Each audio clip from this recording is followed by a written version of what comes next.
Welcome to the Politicrat. I'm Omar Moore. It is Thursday, June the 11th, 2020. On this episode of the Politicrat, voting in the United States and the Republicans who are trying to suppress your vote, who are trying to steal your vote. We have seen it this year alone in several states where there are Republican-controlled legislatures and secretaries of state. What you need to know and what you can do to combat this, that's next. Along with my look at Spike Lee's new film, Da 5 Bloods, coming up next.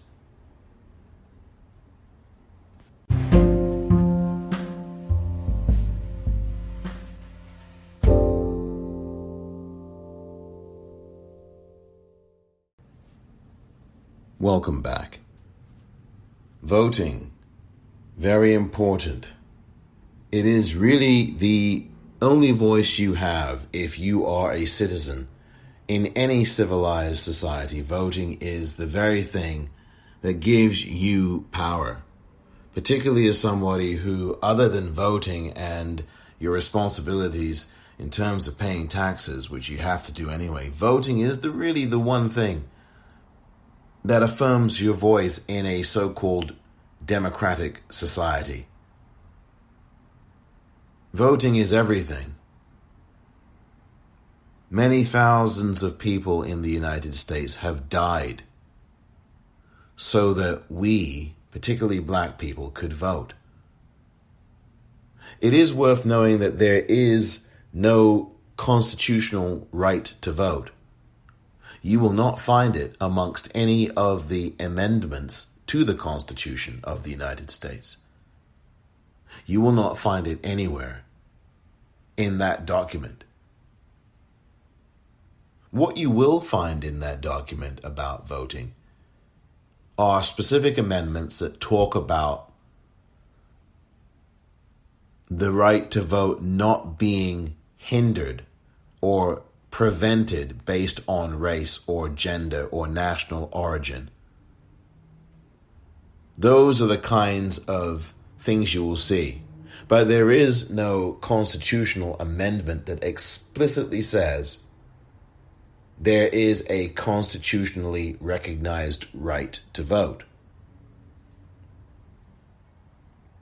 And this is why you are seeing voter suppression, why you have seen voter suppression all over this country for many, many years.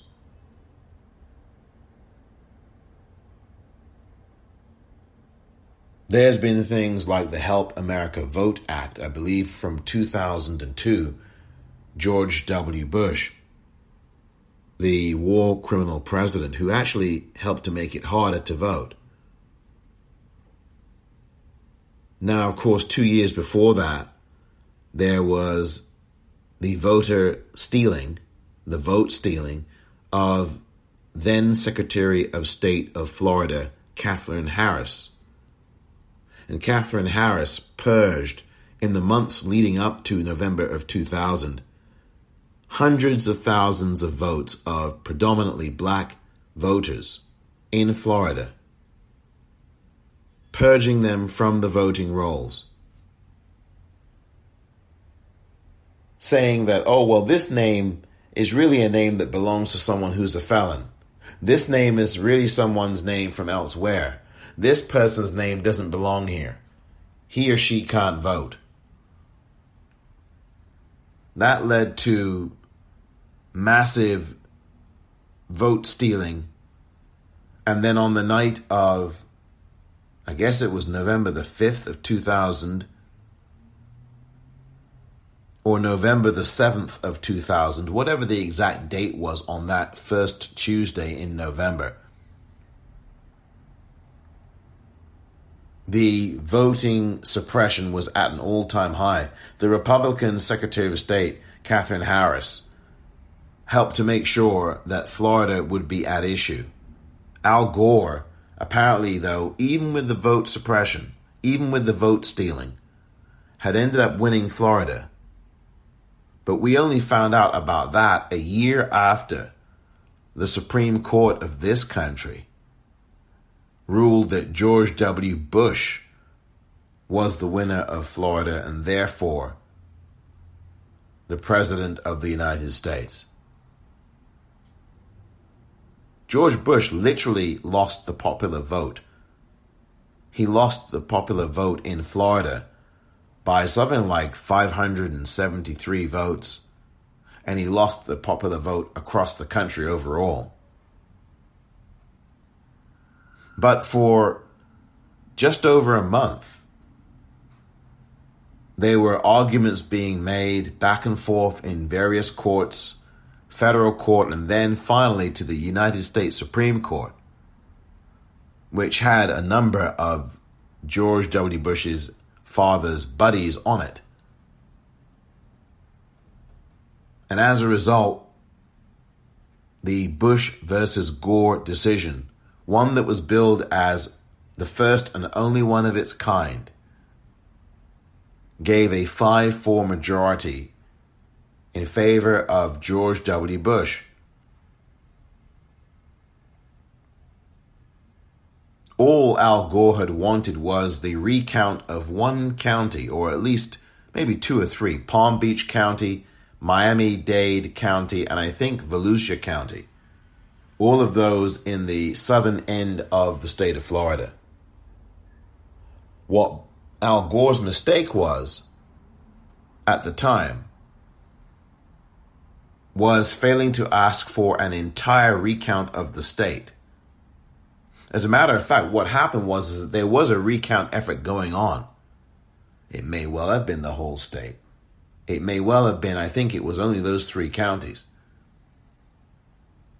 And what the U.S. Supreme Court did was to stop the count going on in Florida.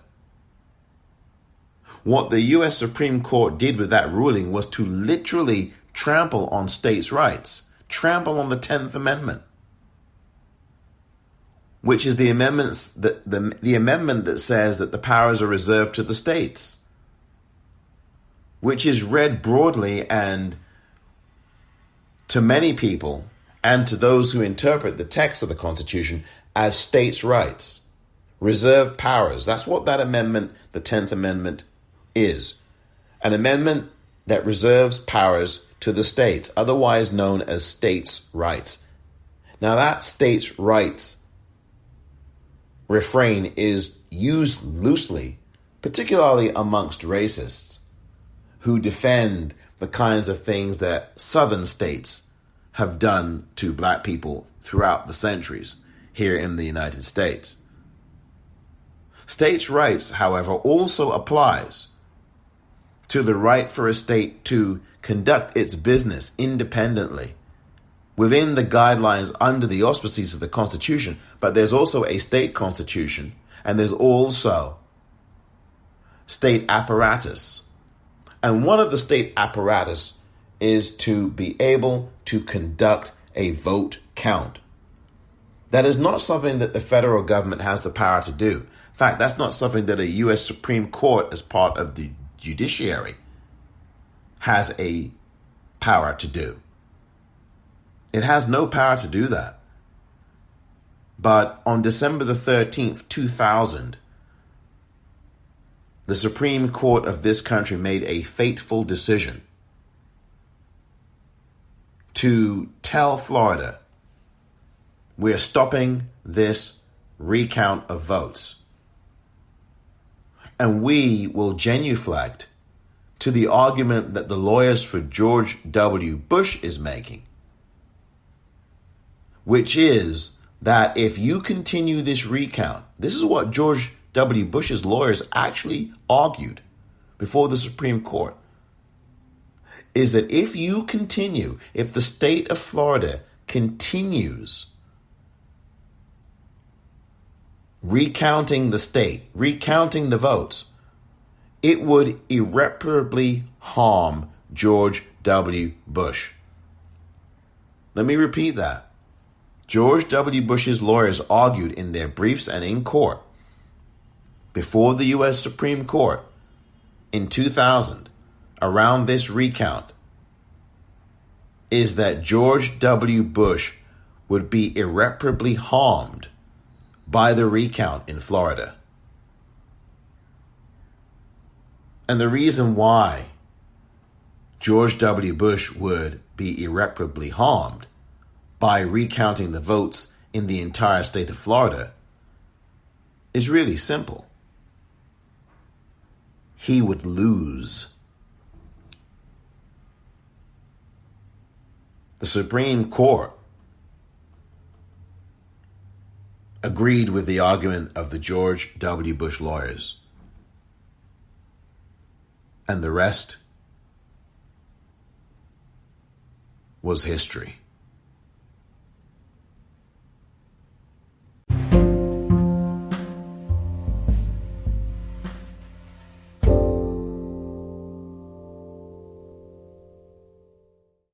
Welcome back. So that's the 2000 overview of the vote stealing by Republicans and how this has been institutionalized for many years in the system. During that 2000 year, while everybody was waiting for 7 weeks or so for the result of that election between George W. Bush and Al Gore, Republican groups, wealthy families in the Republican side of things, funded protesters to come in.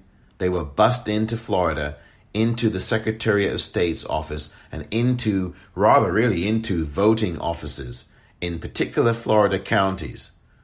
Typically the counties that had majority black and brown populations in them in Florida, and were banging on the doors, shouting, "President Bush, President Bush, President Bush." This was during the time that the vote was still being counted. And these mobs of predominantly white, almost all white people, were banging on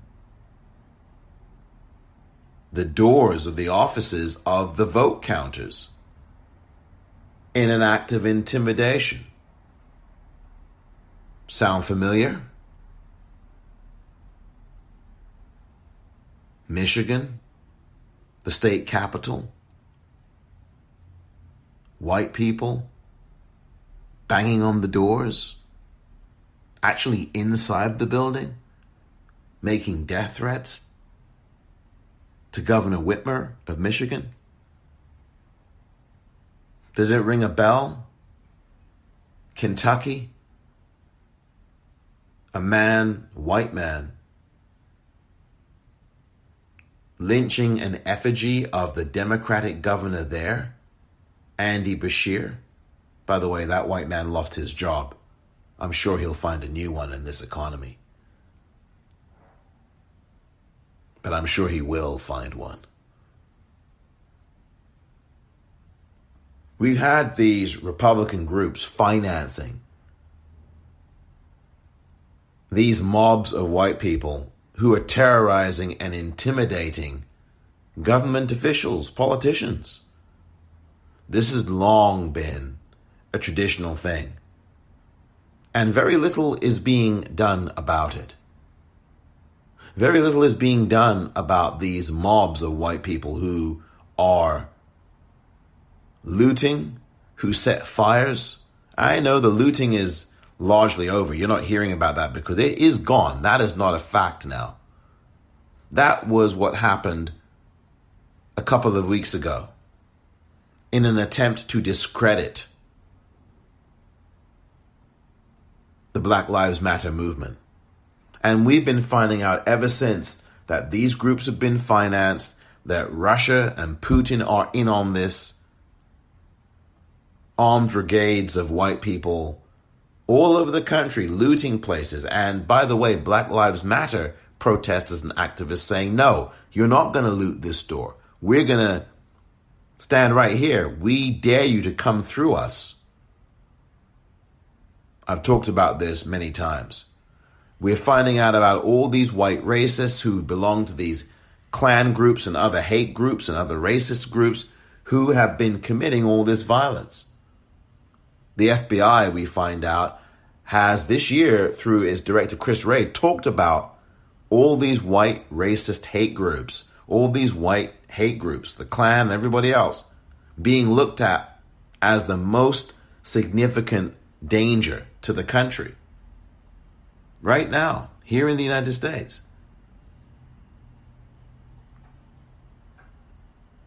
The CBS News, in fact, it's online, in February of this year, had a story about this, and I'm sure you can find it elsewhere, about white racist groups being targeted by the FBI on a watch list. And not only that, actively being monitored now because the FBI, through the director Chris Wray, deems them to be a significant threat, the most dangerous threat to the United States.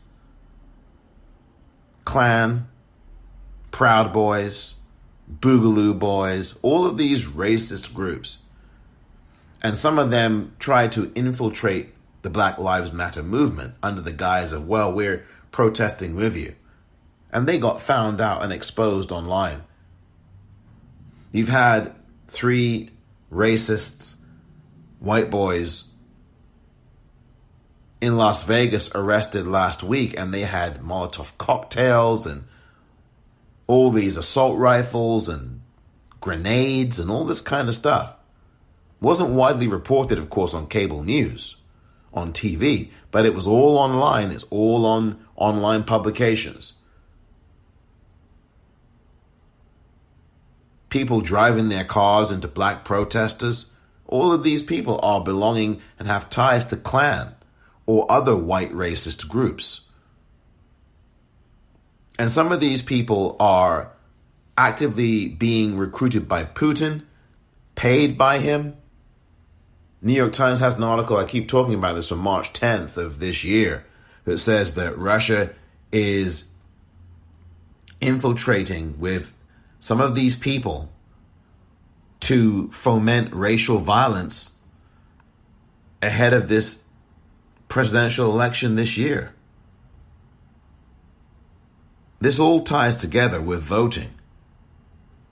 And what I think is going to be coming is violence at voting booths. I hate to be some kind of grim reaper, but I am saying these things to you because I think it is important that you be aware of the possibility of this.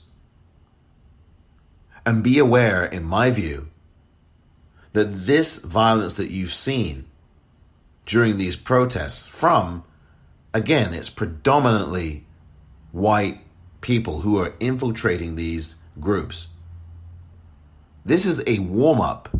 This is a test run for November. That is what I think about this. And I think that Donald Trump is going to continue to stoke this and actually actively encourage violence, as he has done now for the last 5 years. When he did his campaign rallies and he talked about knock the crap out of them, I'll pay your legal fees. So me saying this is hardly alarmist when there's evidence of this.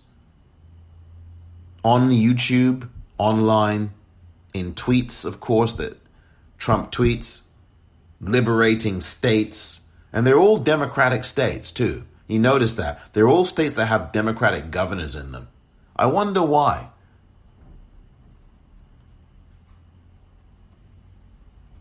Having rallies in Tulsa, Oklahoma, of course, the site of the destruction of Black Wall Street, Greenwood. Remember, I spoke about that just a couple of weeks ago in one of these episodes of this podcast. How the white mobs killed at least 300 black people and burnt their prosperous town in Tulsa to the ground in the worst act of domestic terrorism this country has ever seen. The deadliest act of domestic terrorism. And that's where Donald Trump is making his first campaign stop after this pandemic. Pandemic's continuing. This is no accident. And on June 19th, which of course is the same date that enslaved black people first got their news that they were free citizens, F-R-E-E, free citizens. I believe it was June 19th, 1865, or maybe 1867, 1865, I forget which. But it was in Texas, because it was a 2-year delay. And so enslaved black people in Texas were not freed once the Emancipation Proclamation was signed back in 1863. I want to make sure I got that date right, but I believe that that's the case. So it was 2 more years. Even though Abraham Lincoln signed that proclamation in 1863, it was still 2 more years before many black people who were enslaved were freed officially by decree. And so June 19th, I believe 1865, is a celebration, because that was the day that remaining enslaved black people were freed. Now, there were still forms of enslavement. And Douglas Blackmon writes a really important book that you should read called Slavery by Another Name, which details the enslavement of black people, the re-enslavement of black people from Reconstruction, post-Reconstruction in this country, right through to World War II. Very important book. Then we had the civil rights movement in the 1950s into the 1960s. Then we had, after we had many people dying for the right for black people to actually vote, for them to actually be able to vote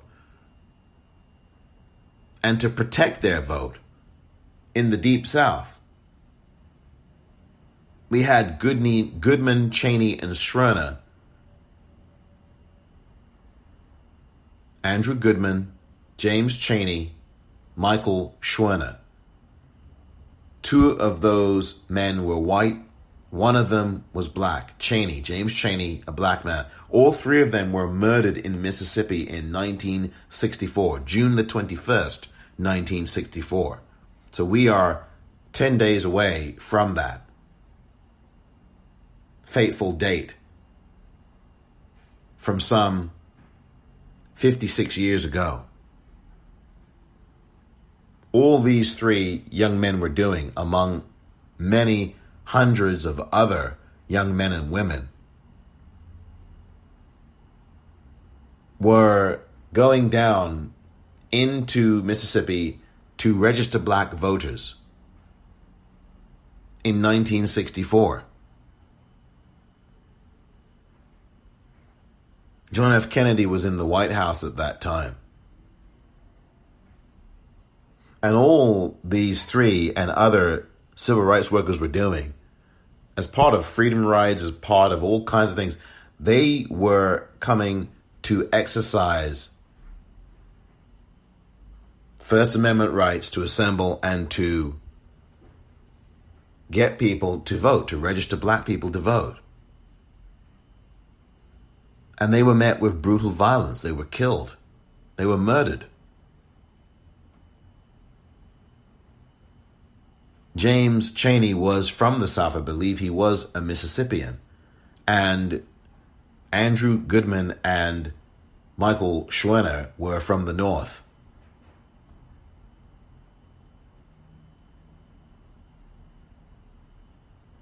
This was at a time in the United States where you had what were called Dixiecrats. These were Southern white Democrats who basically abandoned the party in the 1960s once we got to the Civil Rights Act, which was signed into law literally 2 weeks, barely 2 weeks, some 10 days or so after the murders of Goodman, Cheney, and Schwerner in 1964. Now, in 1964, yes, Kennedy had been assassinated the previous year, 1963. But in 1964, when LBJ, Lyndon Baines Johnson, who had been the vice president under JFK, signed that bill into law after much blood was shed by black people and some white people,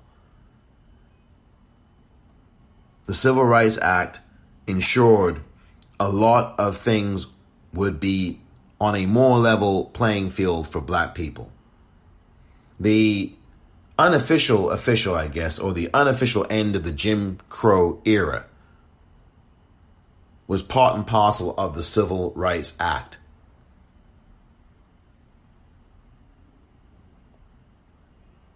And then a year later, it was, of course, after Bloody Sunday in Selma, Alabama, on March 7th of 1965.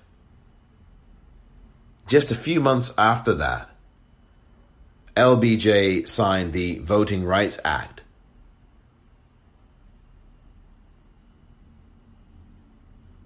That was the act that protected the right to vote for black people in terms of the fact that they could vote, that they would not have to go through these tests, such as how many jelly beans are there in a jelly jar? How many jelly beans are there in this jar? How many bubbles are there in a bar of soap?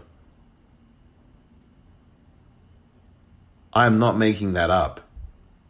That is what black people actually had to do in many parts of the South, across the South, before they were allowed to vote, prior to the Voting Rights Act that was passed in 1965, during that summer of 1965, thanks to the hard work of countless civil rights activists and, of course, Dr. King, and, of course, all the great women in that movement who don't get the credit they should, like Amelia Boynton, for example. She's since passed away. Black people were being asked, before you get to vote, you need to answer some questions. How many bubbles are there in a bar of soap? What are the names of all the district court judges in this state?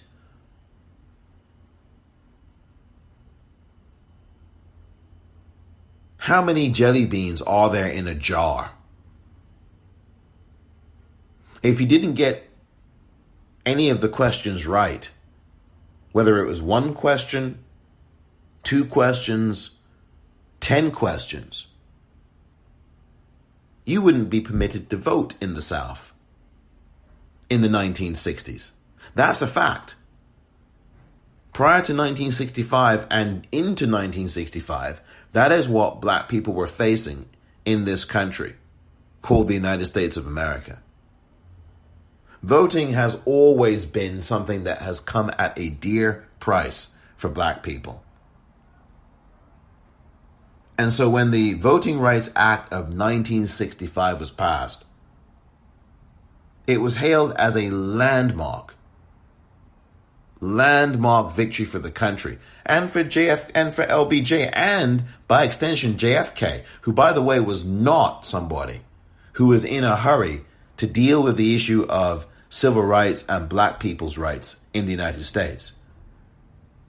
It was his brother, Bobby Kennedy, RFK, the commemoration of his assassination just last week.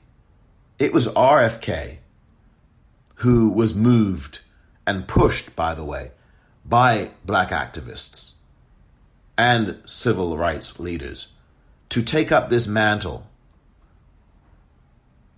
and make sure that voting protections were given and reaffirmed. And every so often, every few years, the Voting Rights Act is reaffirmed by Congress. Every few years. But a funny thing happens on the way. A funny thing happened on the way to 2013. In fact, a funny thing happened on the way to June of 2013 when the U.S. Supreme Court, in a decision that I've talked about before called Shelby versus Holder, ended up eviscerating a key section of the 1965 Voting Rights Act.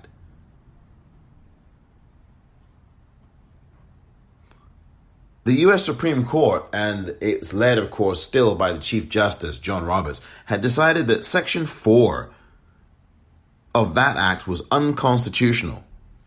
Section 4 was the key section of the Voting Rights Act that had laid out formulas for how the Justice Department enforces Section 5 of that same act. Now, look, Section 5 had required, and still requires, that the states that are identified with a history of discrimination, that would be predominantly the southern states in this country, would have to first obtain approval from the federal government before they could make any kinds of changes to their election laws. That's what Section 5 did. In other words, it put a it just put a more restrictive standard on these states that had this long history of discriminating against black voters. It was a check on them so as to ensure that they would not violate the rights of black people to peaceably assemble in order to vote and be part of the democratic process.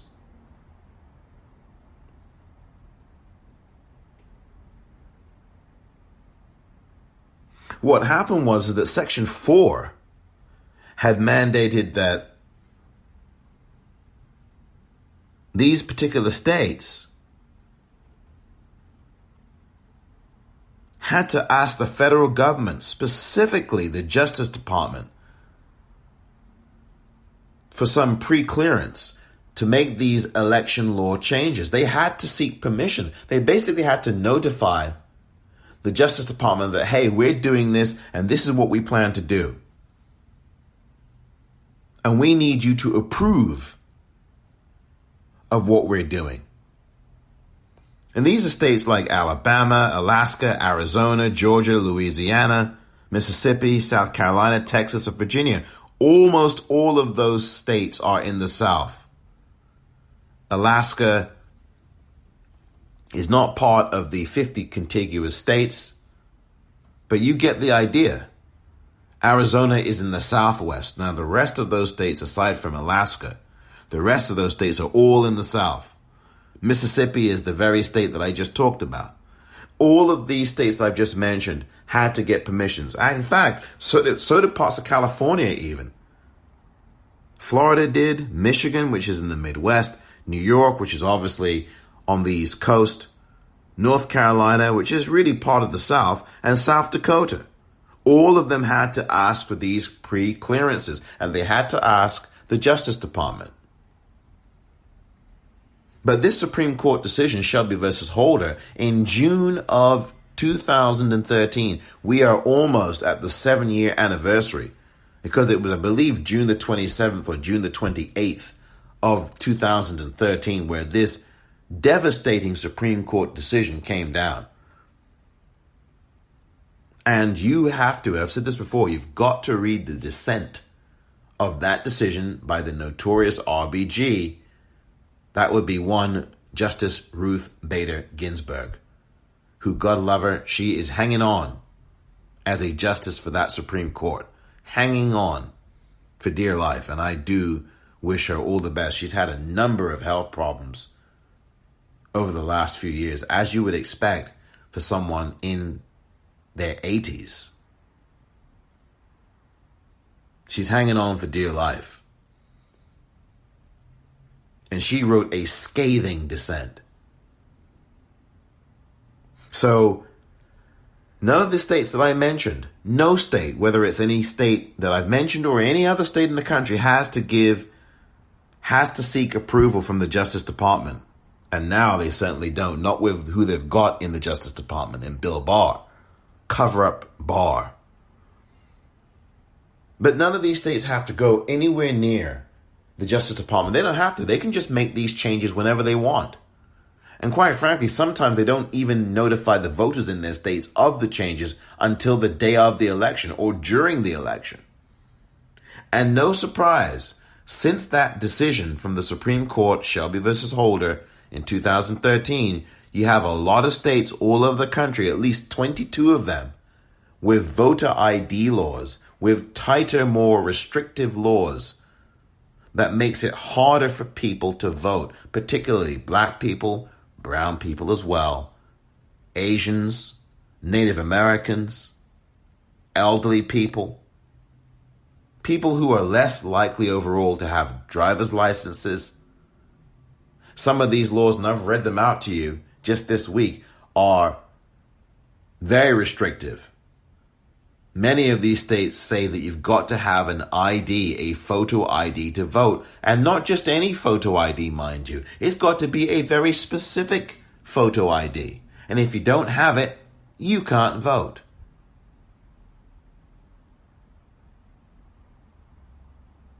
I'm laying out this background so that you can begin to get a picture of just how restrictive the vote has been. And it's typically the Republican Party who have been doing this now for 60 years, suppressing the vote, stealing your vote. Whether it was Chris Kobach, the then Secretary of State of Kansas in 2016, whose cross-check program had stolen at least 7 million votes from the 2016 presidential election across all of these states. There are articles about this. I am not making this up. Investigative reporter Greg Palast talks about this all the time. He's even written a book that's coming out next month about this as well. There are active movements right now in the Republican Party to steal this election this November. Joe Biden knows about it. He went on the Trevor Noah show, the Daily Show with Trevor Noah, saying that Donald Trump is trying to steal this election. This is from the Washington Post today. The presumptive Democratic presidential nominee said of ensuring that the voting process is fair, quote, "It's my greatest concern, my single greatest concern," end quote.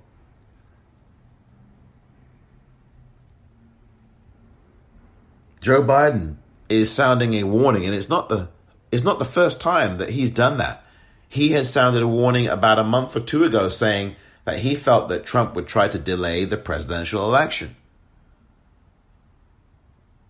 Donald Trump has made no secret that he hates people voting. He hates vote by mail. He wants people to go out in a pandemic and vote, risk their lives. Even though he uses vote by mail, even though his press secretary, Kayleigh McEnany, uses vote by mail, and several other people in that pox-ridden administration of lies and crime also use vote by mail. And by the way, let me tell you this. If you think that this is all some kind of theory of mine, let me just take you down memory lane over the last few months of this year alone,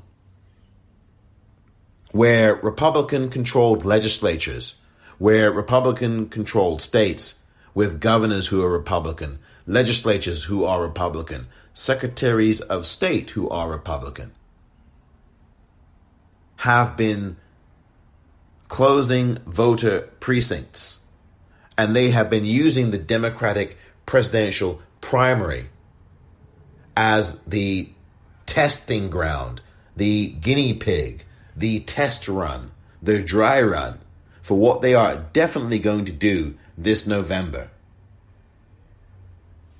March 2nd, 2020, in The Guardian at theguardian.com, the headline, Texas closes hundreds of polling sites, making it harder for minorities to vote. It's by Richard Salame, S-A-L-A-M-E, Salame. Last year, Texas led the U.S. South in an unenviable statistic, closing down the most polling stations, making it more difficult for people to vote and arguably benefiting Republicans. A report by civil rights group the Leadership Conference Education Fund found that 750 polls have been closed statewide, since 2012. That's in Texas. This is about suppressing the votes of black people and others who will typically vote Democratic, as black people have now for 70, 80 years, if not more.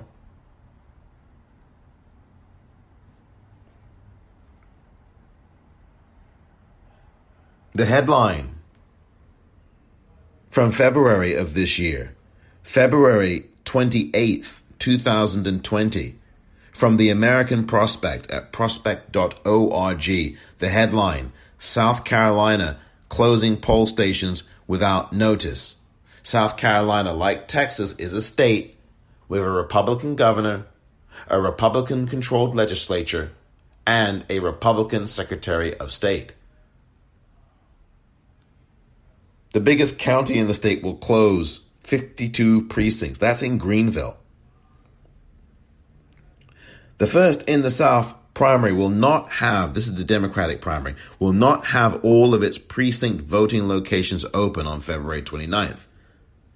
Despite the fact that South Carolina has an open party primary and any registered voter can participate, the biggest county in the state has closed 1/3 of its polling locations. Greenville County closed down 52 precincts. Most of those precincts will be consolidated and some will be shifted into temporary locations. But instead of 151 polling locations, Greenville County will only have 118. Across the state, 131 precinct polling places will be relocated. That from Brittany Gibson. Headline again, South Carolina closing poll stations without notice. From the American Prospect at prospect.org. Dateline February 28th, 2020. As I said earlier, this is happening, as said, in some cases where voters do not get any notice. And that's exactly what happened this year in South Carolina. Voters literally went to the polls and then they got to the poll station thinking that it was open, only to find out, oh dear, no, your polling station is closed. Your precinct is closed. You've got to drive 15 miles, 20 miles to where your nearest precinct is. This is where we put your precinct. Greenville is a predominantly African American section of South Carolina, by the way. Just like Greenwood in Tulsa, Oklahoma in 1921. Black Wall Street. There was definitely a wall put up in South Carolina this year for black voters. Even though black voters came out and voted for Joe Biden, there were still many black people who wanted to vote but could not, or had to drive 10, 15 miles, 7 miles, 5 miles to get their vote in, while white people did not have to do anything like that. How about this for a dateline? Dateline, April 9th, 2020. Milwaukee Journal Sentinel. What we know so far about why Milwaukee only had 5 voting sites for Tuesday's election, while Madison had 66. Well, Allison Deer and Mary Spicuzza of the Milwaukee Journal-Sentinel, let me spare you the ink that you spent in writing that story. Milwaukee is the vastly predominantly black city in Wisconsin. Maybe 75% black, if not higher. Madison, on the other hand, let me see now. What's so different about Madison? I'm not so sure. What do you think's different about Madison? And why it had 66 voting sites? And why Milwaukee had 175 of its 180 voting sites closed in the middle of a pandemic, while in that same pandemic, Madison, in Wisconsin as well, had 66 voting sites open versus Milwaukee's 5. What do you think accounts for that? Could it be that Madison is a predominantly white or mostly white city? Ding, ding, ding, ding, ding, ding.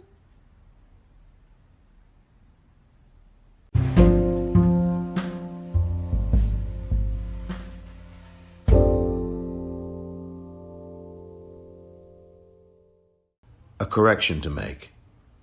In the last segment, I said that Alaska is not part of the 50 contiguous states. Obviously, I made a mistake there. I meant to say that Alaska is not part of the 48 contiguous states of the United States. I apologize for the error.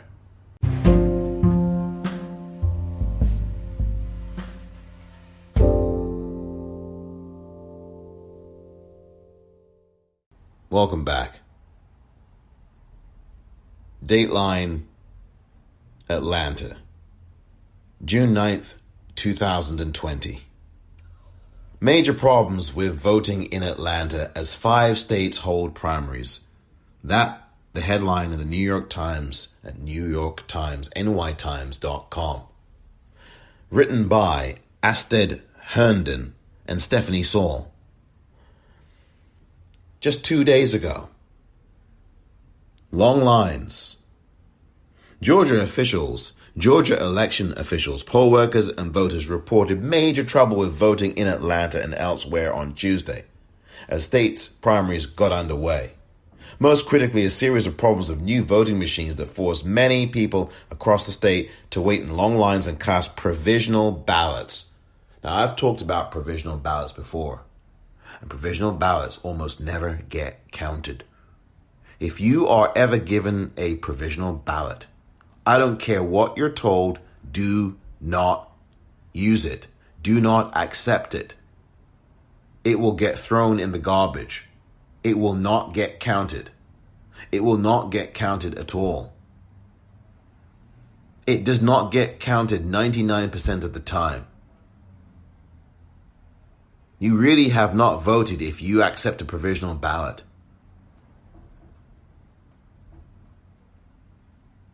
Believe me, do not accept a provisional ballot. It will not be counted. It is a placebo ballot. It will make you feel good, but it will not lead to any of your vote even being counted. Don't take it from me. There are many other people who are in the know who have said this. I've spoken to officials who are election officials in the state of California, among other states, who have all said that. I've spoken to several of them here in San Francisco. I've spoken to them in other states. I've spoken to them in Southern California, in Los Angeles. People who work in the election system have told me personally, they do not count provisional ballots. Please.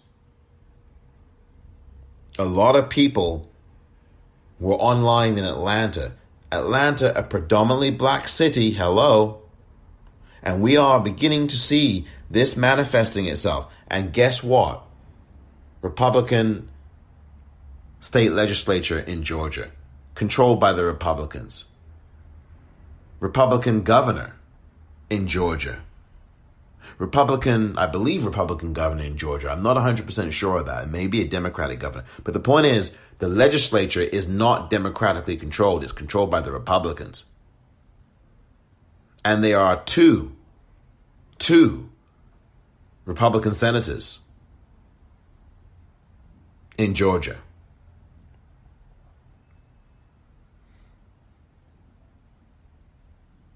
Danielle Holly Walker, who is Danielle Holly on Twitter, that's Danielle, D-A-N-I-E-L-L-E, Holly, H-O-L-L-E-Y, tweeted out on the date of June 9th, which was the date of the election in Georgia, and in several other states, but also in Georgia, the primaries, tweeted out a retweet of a photograph, a split photograph, showing on the left-hand side Piedmont Park, which is a Democratic stronghold in Georgia. A 4-hour line to vote.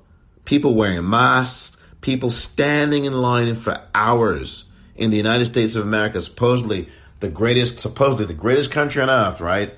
The richest country on earth, and they can't get their voting straight? Fourth world voting. Why are people online for 4 hours, 6 hours, 18 hours, as they were in places like Texas, even in parts of California? Predominantly black people waiting online for hours. While on the right-hand side in the split screen photos, Chastain Park, located in Atlanta's whitest and most conservative precinct. There is literally no line, and you see the photos.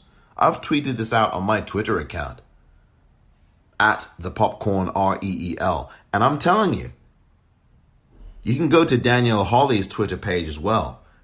And on June 9th, there it is. This is voter suppression, which it obviously is. How do you have two very different parts of Atlanta?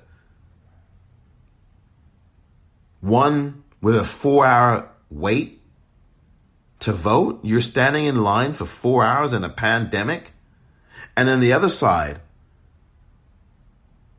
in the same part of Atlanta, the same city, you've got a walk-through precinct. You just walk right in, like the song says. Walk right in, step right out. Everybody's talking about a new way of walking. You know the song.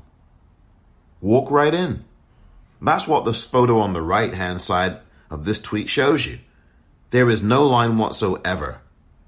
This is voting apartheid. That's what this is. Can we just put it right out there and just say it? This is voting apartheid. Apartheid by vote. Where you are taking a party that is a dying breed and clearly in the minority, the Republican Party, which is really the Trump Party. And it is holding all this power by stealing the votes of the majority of people who are voting Democratic, particularly black people, particularly Native Americans, particularly the young and the elderly. Because the youth, especially now with this Black Lives Matter movement, are more likely to vote Democratic. There's no question about it. There's going to be a massive voter steal going on in this country. It's already happening. The authorities know it. We have voter apartheid. We have apartheid by vote in this country. And all of these instances, whether it's Atlanta, whether it's Texas, whether it's Greenville in South Carolina, whether it is in Milwaukee, these are all examples of apartheid by vote. The minority party, and that is the party with less people in it, and with less people supporting it, the Republicans, are literally stealing the votes of the party that has many more people voting for it. We've seen it all over this country. The Democratic Party is where people are moving to. Many Republicans are too, not just the ones who are prominently out there against Trump. And this is why you're continuing to see this. Republicans just want to hold on to power. They want one-party rule. And they will go to any length to maintain it.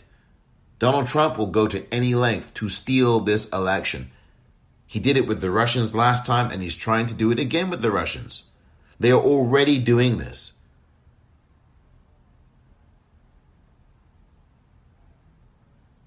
This has not changed. This has been the Republican Party's mantra for decades, as I have illustrated here during this episode. What we do about it is very clear. Spread the word, register to vote, check your voter registration. You can register to vote online in pretty much every state in the country now.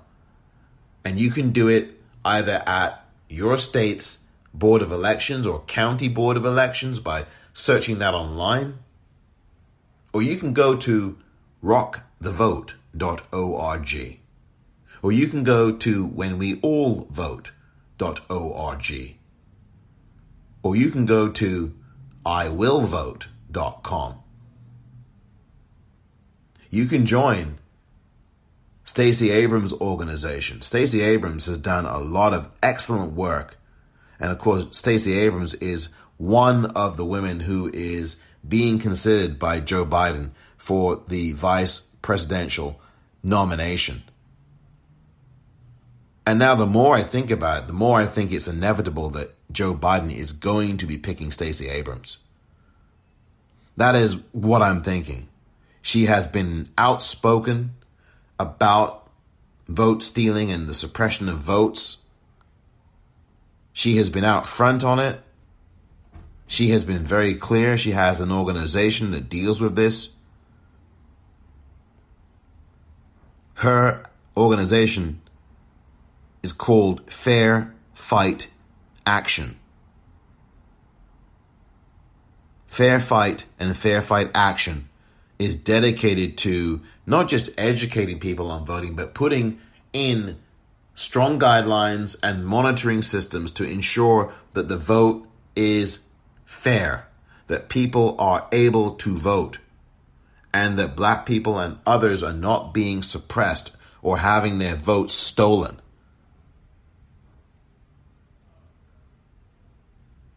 There are also anti-voter bills that are being passed. And in a Republican legislature, that is a really grim reality. And the way that you stop this, the way that you stop Republican legislatures all over the country, is to vote out the people in those Republican legislatures. And I get it, there's gerrymandering going on in these states, Wisconsin, all over the place. But you've got to vote out these Republicans in these state legislatures. In other words, when you go to the polls in the primaries and certainly this November, make sure that you vote all the way down ticket. From the White House all the way down to the doghouse and the outhouse for dog catcher. Do not leave a ballot race unfilled. Vote everywhere because these local races are very important. These state races are very important. If you vote out these folks locally who are doing damage, who are suppressing your vote, who are stealing your vote, then democracy will be better represented. You've got all the tricks of the trade that Republicans are doing already. Someone called in a talk show today, Joe Madison's show. Someone called his show and said, well, I've received a postcard, a letter of some kind, and I'm here in Texas, and it's postmarked from San Francisco. And the letter is a handwritten letter telling me that due to the pandemic, I can't vote and I have to wait for permission to vote. And that permission will come in the form of a vote by mail ballot. Well, who's the letter from? Oh, the letter's not from anybody. It doesn't have anybody signing to it. It's unsigned, it's handwritten, and there's no return address. It just has a postmark from San Francisco. If you are getting any kind of thing like that, you need to report that to the Election Commission. The Election Commission in your state or the Election Commission nationally. The Election Protection Commission at 1-866-OUR-VOTE. If you get any kind of piece of mail, and this is also happening right now, this is very important, and I want you to pass this on to people. And please take note of this. If you or someone you know has received any kind of junk mail or letter that says that you can't vote, or that says that you must wait for a voting by mail ballot before you can vote due to the pandemic, you need to, first of all, take a photo of that piece of mail. Second of all, report that to your local Board of Elections, to your Secretary of State in your state, and certainly to Election Protection. They have a website. It's 866OURVOTE.org. The phone number is the same, 866-OUR-VOTE. That's 866-687-8683. They will address your voting questions, your voting issues, any issue that you have with voting, whether it is what you're getting in the mail or whether it's what you are seeing when you go out to vote either during the primaries or this November 3rd. There are people who are getting notes saying, oh no, the election's been postponed due to the pandemic. The election's going to be on November 4th, the day after the actual election. These are all voter suppression and vote stealing tactics. And a lot of these mail-ins and a lot of these phone calls that are coming in are acts of intimidation, and they are targeted at the elderly who are very vulnerable. They are targeted at Black communities, poor communities. There are threats made. If you don't pay your taxes, if you haven't paid your taxes, you can't vote. If you dare try to vote, we're going to look for your tax record. If you try to vote, we're going to check your records on your taxes. If you haven't paid them, you're going to jail. These are the kinds of intimidating letters that people are still getting in 2020 from Republicans. And usually the piece of mail they get is disguised. It is unsigned, like the example I gave you from the caller in Texas today to Joe Madison, who called in and said that he received, again, an unsigned piece of mail, an unsigned letter from somebody. No return address, postmarked from San Francisco. Quite frankly, this is a setup. And this goes along with the line that Donald Trump loves to use. Oh, those people in California, they're denying you your right to vote. This is a setup. Earlier this year, California Governor Gavin Newsom said that he would be sending out vote-by-mail ballots for every California voter. That's what he said. Somebody in the right wing, on the Republican side, the Trump side, has deliberately tried to start this co-opting of the vote. And they have chosen, in my estimation, to send a piece of mail, unsigned, no return address, handwritten, to some voters in Texas and to Black communities, because the voter was Black who called in to that show, to Joe Madison today, an African-American man So come on, this is another form of vote stealing. And this is what is happening all over this country. And it's important to know this so that you are armed and ready with the information. Not with a gun, but with information. Being armed with information is very important so that you can pass this information on to people that you know, to warn them to disregard any mail that says that you can't vote unless you have received a vote by mail ballot. You may never get that vote by mail ballot. You'll be waiting until after the election to get it. That's where the danger of vote stealing is. There are so many ways that the Republicans are trying to steal and are actively right now stealing this election. And some of the things I've told you in this episode, I hope you will pass on to people. Because right now, there are obviously protests all over the country and around the world protesting the death, the murder, the lynching of George Floyd by these 4 cops, one of whom, by the way, is out on bail, on $750,000 bail. That was a quiet little news item that was slipped in last night. Thomas Lane, one of these killer cops, ex-cops now, is out on bail. But while this pandemic is still going on, we've got 113,000 people dead in the United States from this virus and counting. We've got rates of coronavirus spiking now because these fools all over the country reopen their states and hell, hey presto, what do you know? A spike in cases. Quite frankly, we're going to see another spike because protesters have made a deliberate calculation to fight racism and fight against injustice. And they are risking their lives to do it.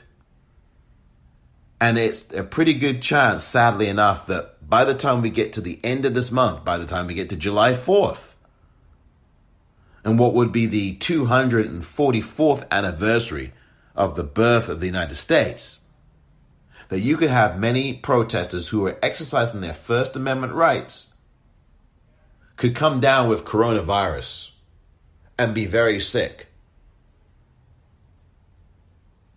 That's what's at stake here in 2020. People are standing in lines in the middle of a pandemic because the Wisconsin Supreme Court, the Republican-controlled Wisconsin Supreme Court, forced people to come out during a pandemic, and at least 75 of them contracted this coronavirus. The Democratic governor of Wisconsin did not want people to have to go out and vote. And so the Republican state legislature said, no, we're going to appeal this executive order of yours, Mr. Evers, Governor Evers. We're going to go to the Republican-controlled Wisconsin Supreme Court, and we are going to have our justice. And hey presto, right on cue, the Republican-led Wisconsin Supreme Court said, you have to vote in person. And that's what people did. And they got rid of one of the justices on that Supreme Court who will be leaving at the end of next month. And they put in a Democratic justice. That is justice. We have an uphill climb in this country.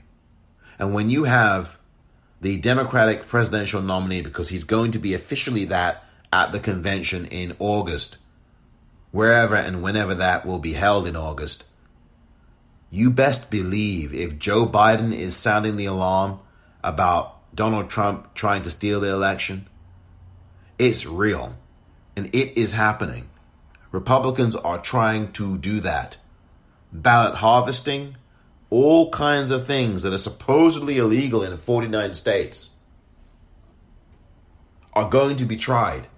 The Russians are going to be involved again. there's going to be all of these kinds of violent things going on. This is the last gasp of Donald Trump and the Republican Party, which is on life support. That party is pretty much dead and flatlined. That is what we're talking about here. And they will pull out all the stops before their death comes. The Republican Party is dying, and it is on life support. Every trick in the book is going to be used to steal this election. We are 5 months ahead of the November presidential election. You cannot say that you were not warned. I've given you a number of states this year alone doing a dry run to steal. They stole votes just this month, just 2 days ago in Atlanta. They stole votes in April in Milwaukee, in Wisconsin. They stole votes in South Carolina. They stole votes in Texas and in California and in a number of other states. What lengths will these folks go to? And it's the Republican Party that's doing this. There is no such thing as voter fraud. That is a fraud. The voter fraud is so small. Don't be fooled. While vote stealing and voter suppression and the stealing of votes by Republicans is commonplace, all these voter ID laws and photo ID laws are a form of voter suppression.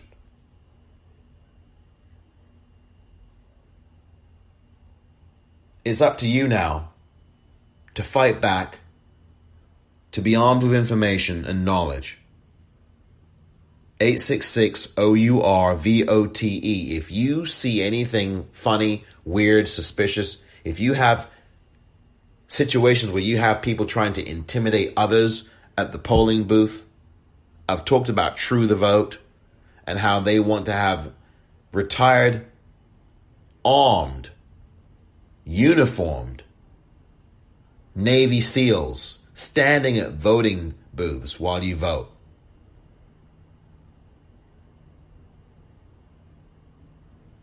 This is an intimidation. And if you are in line in voting lines, in some states, whether it's now or in November, do not leave the voting line. We need to have a national holiday for voting, by the way, so that people won't be in a position to have to choose between losing money on their job and casting their vote, or choosing casting their vote versus risking their lives. This is America. This is not supposed to be a fourth world country, but it is a fourth world country. In many areas, healthcare and voting are two of them. Education is a third. We have defunded voting efforts in this country. We have defunded education efforts in this country for decades. And people are concerned about defunding the police when defunding the police means that you're taking money from the police, you're reducing the budget, and you're transferring that to education, to youth programs. Please, this hysteria about defunding the police and people panicking about what that means. And no one defines it on TV, mind you. We will win this November because we will be informed, because we will be voting, because I urge you to go help register people to vote online. Vote online. Well, you can't vote online. I mean, register to vote online. And help other people register to vote. Check your voter registration. Republicans will try everything to steal your vote. With your help, we will all win this November. We will all participate. And all this vote by mail talk being rigged, Trump talking about that, he's lying. He's setting himself up. He's grooming you to believe that it's a rigged process. It's not. He's the one trying to rig it. And he's trying to groom you so that when he loses this November in a landslide, he'll say, oh, all these people who voted weren't supposed to. They weren't allowed to. It's a game. It's a trick. It's a con. Don the con. Defeat the con this November. When I come back, a quick look at Spike Lee's new film, at least my take on it, Da 5 Bloods, next.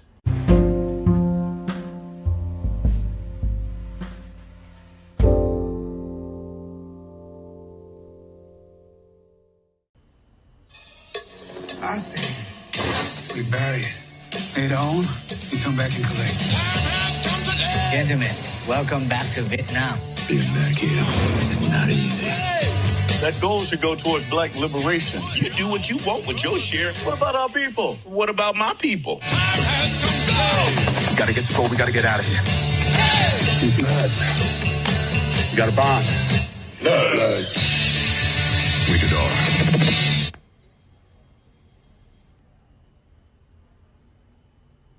Spike Lee's Da 5 Bloods.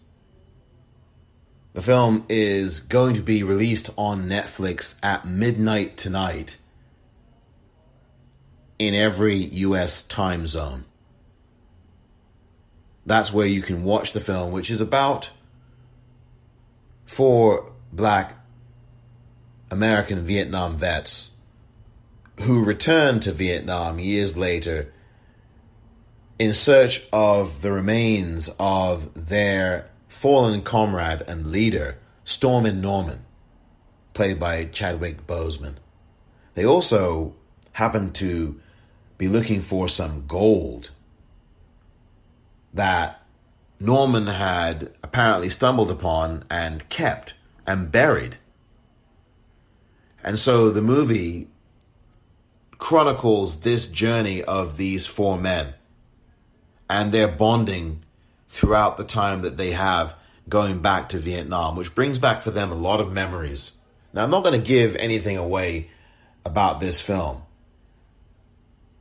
The film stars Isaiah Whitlock, Delroy Lindo in what is a terrific performance by Lindo, perhaps one of his best on film, and several other actors, including Norm Lewis, Clark Peters, Jonathan Majors, and a number of others. Some of Spike Lee's alumni, like Isaiah Whitlock Jr. and Delroy Lindo, and others, put on a very good show, performance-wise.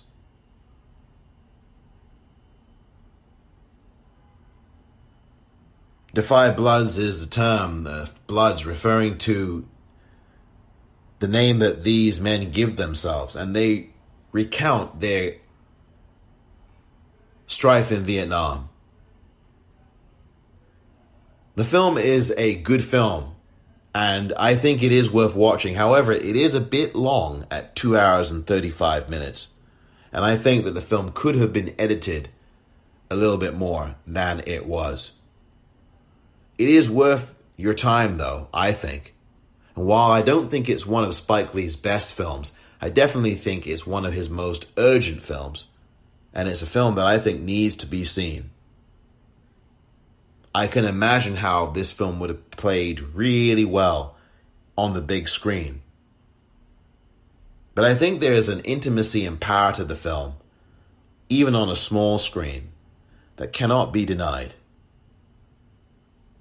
I would love to know what you think about Da 5 Bloods, Spike Lee's new joint, which will be on Netflix tonight at midnight in all US time zones at that time. It will also be on Netflix throughout the world as well.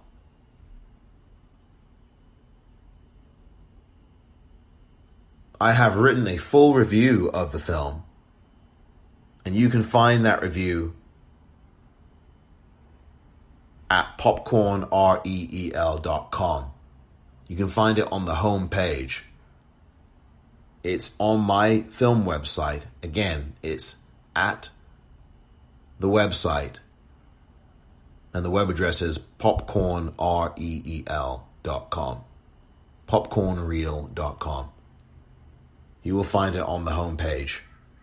I may be posting it elsewhere as well, but certainly you need to go to popcornreel.com for the review in full. And I don't give anything away either in the review. I mean, there's a couple of things that I mention, but nothing that's spoiler alert type stuff.